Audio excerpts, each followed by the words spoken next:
So I was writing ideas down for the show, and I was sitting at my desk and I was going over some things that we could, the opening of the show and the ending and how we're going to do the conclusion of the show and who we're going to interview and things of that nature.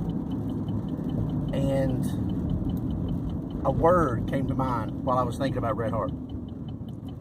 And this word, I didn't really think anything of it. I actually thought about it twice, and then I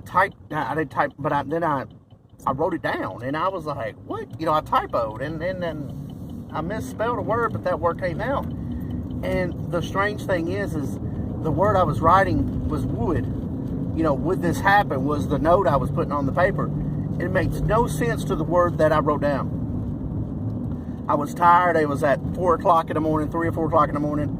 So, I put it off on sleep deprivation and just being tired, but I had these ideas. I had to write them down. And the word I wrote down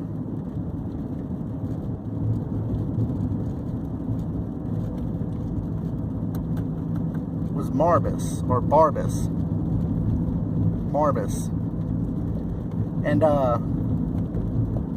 I talked to my girl Summer in the group, and she's a good she's a good asset to the group, beneficial. She has studied Wicca her entire life, grew up in it. So I sent her this word because I was watching other paranormal shows, and they emphasize that coincidences, don't just happen. There's something can go with it. And I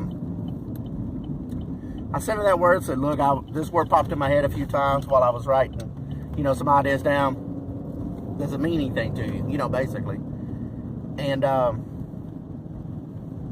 it's a demon. It's the name of a demon, which blew my mind because I had never heard this name before.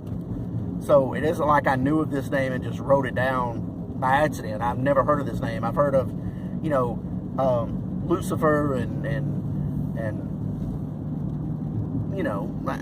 names like that of demons. But when I got into this paranormal thing, I didn't realize that we would approach this kind of situation at first. And this situation revolves around Red Heart here in Madison County. It's something that we've got to see if it's there. This name has never popped up on a spirit box. It's never shown up anywhere. I've never seen it anywhere. So, it's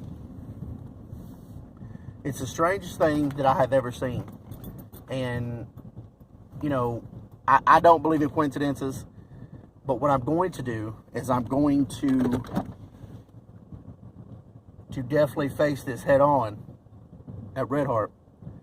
And the reason I'm going to face it head on at Red Heart is because I wanted to do this because, first of all, I've always been interested in the paranormal. But secondly, I wanted to do this because of the truth. I've heard some of these other shows add stuff to the show and add effects and all that stuff.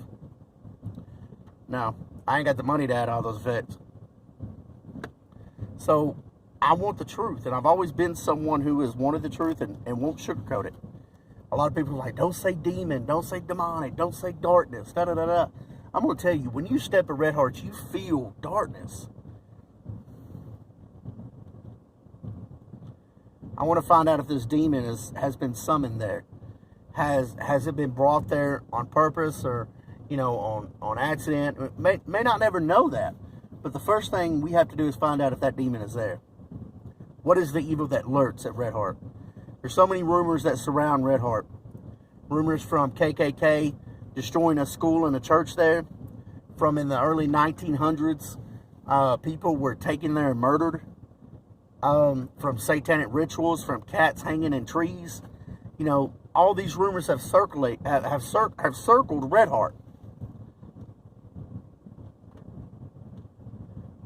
Answers have got to be found.